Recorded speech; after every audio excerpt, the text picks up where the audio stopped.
Hej, vi vil i denne video vise, hvordan man ved hjælp af gensplejsning kan danne et enzym, der kan bruges som vaskemiddel.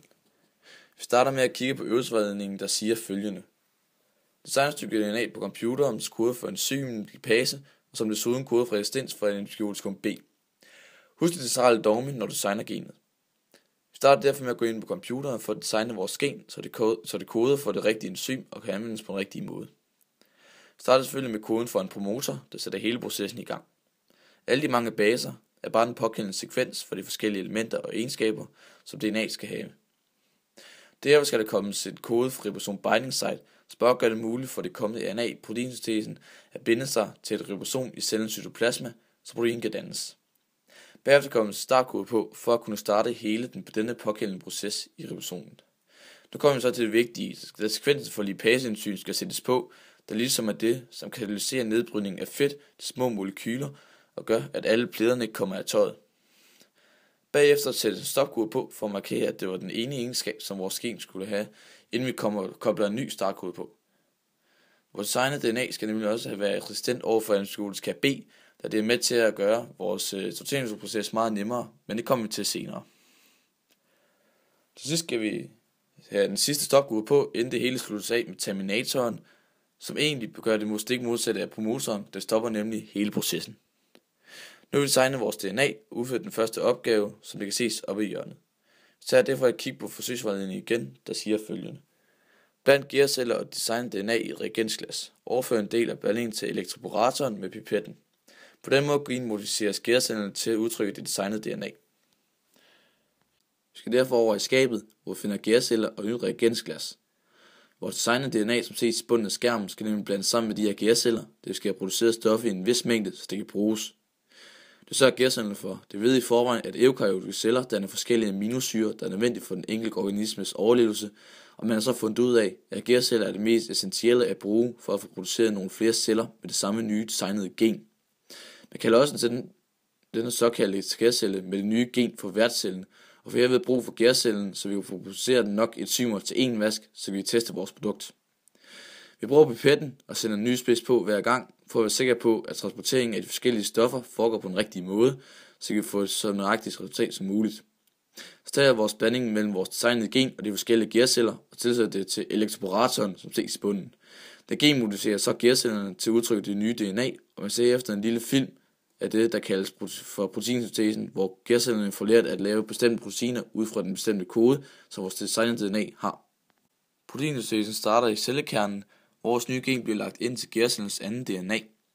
Herfra starter proteinsyntesen først med enzymen RNA-polymerase, der er illustreret ved en mørke sky, der pludselig sætter sig på et bestemt gen i cellens DNA.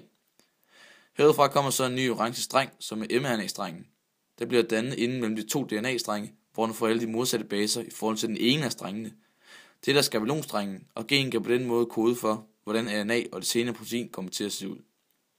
RNA-strengen sendes nemlig så videre ud i cellens cytoplasma, hvor den så møder et ribosom, der er illustreret som to skyer, hvor RNA-strengen kommer ind imellem her om lidt. Her kommer der noget kaldt tRNA, som er det malige grønne pinde, der sætter sig på strengen.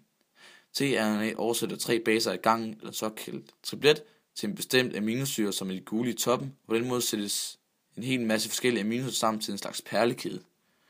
Dette fortsætter så til stopkoden, der er illustreret som en røde firkant. Det såkaldte gule perlekæde får det så sammen til sidst, hvilket er det, vi kalder for et protein. Man på den måde genproducerer sine gærceller i elektroporatoren, og proteinsyntesen er hermed slut. Her skal vi tjekke vores forsøgsvejledning igen, som siger følgende. Fordel de gensplejsede gærceller i en peptidskål og tilsæt antibiotikum B. Herefter skal vi lidt over i skabet for at finde de nødvendige midler. Hvis du kan huske det, så vi kan faktisk designe vores DNA, så det er også resistent over for antibiotikum B, og det er faktisk en meget bestemt grund til. Vi skal have sorteret cellerne fra hinanden, så vi kun får de resistente celler, der indeholder vores designede DNA.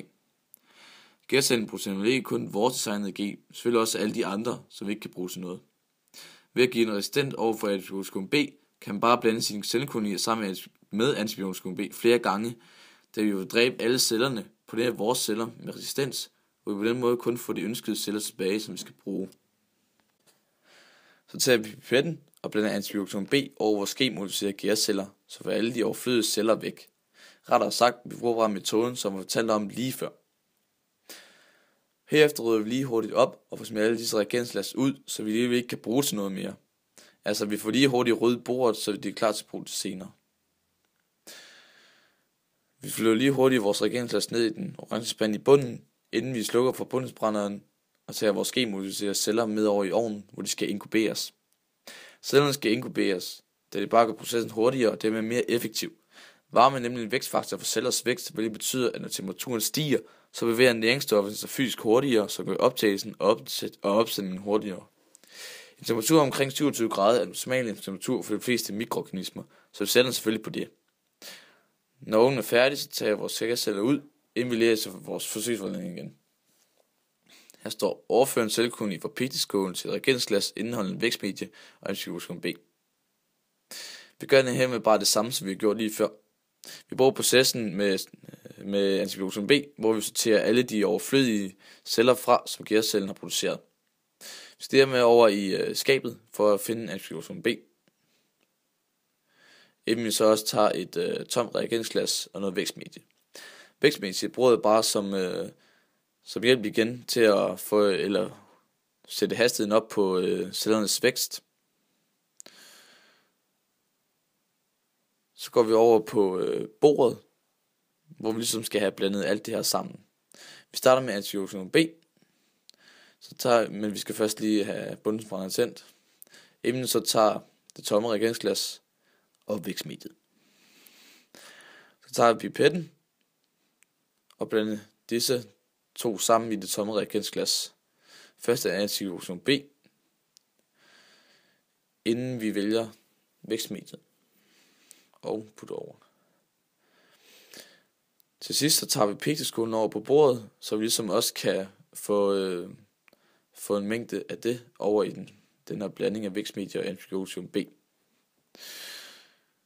Så skal denne blanding bare inkuberes igen, for ligesom at få processen til at gå hurtigere. Vi smider lige hurtigt de her reagensglas ud igen, for at få det til at se pænere ud. Samme pigtiskålen. Så tager vi det, som vi egentlig skal bruge, og putter ned i ovnen. Det er vigtigt, at man ikke gør det over 27 grader eller for langt over. Dette resulterer i, at cellerne i værste fald kan dø. Så har det fået varme, og så skal vi læse på forsøgsforledningen igen. Bland gærceller og antibiotikaum B i et reagensglas og anvend en kanyle til at overføre indholdet fra reagensglasset til fermentoren. Vi skal hermed bare bruge den samme sorteringsteknik, hvor antibiotika B blandes med vores gærceller, så alle de overskydende celler bliver dræbt, og kun de vigtige, som vi skal bruge, er tilbage. Vi skal derfor over i skabet, hvor vi tager et tomt reagensglas og antibiotika B, samt en kanyle til at suge blandingen op med bagefter. Man kan faktisk også bruge en anden sorteringsmåde end den med antibiotika B, hvor man bare bruger koden for lysende grøn farve, i stedet for resistensen over for antibiotika B i vores designede DNA. På den måde kunne man så se, hvilke celler man skulle bruge til det videre forløb, og man kunne så ansamle dem ved hjælp af en nål.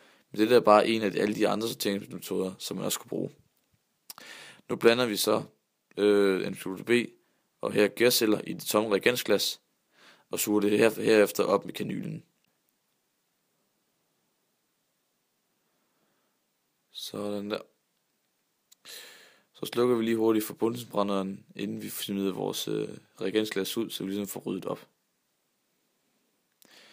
Når vi har gjort det, medbringer vi vores kanyle med over til fermentoren, som der er sidste skridt på vej, inden vi får dannet lipase.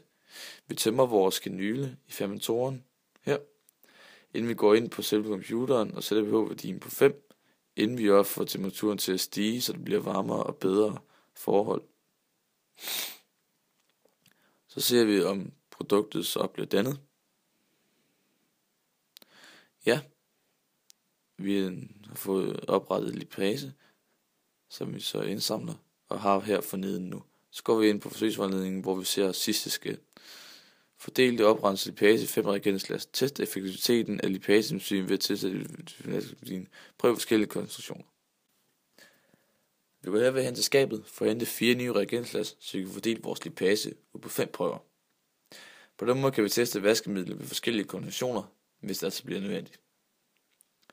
Grunden til, at vi ændrer pH-værdien i fermentoren førhen er, at det der også er en meget afgørende vækstfaktor for, om cellekulturen kan fortsætte med at leve og vokse i vores skærceller.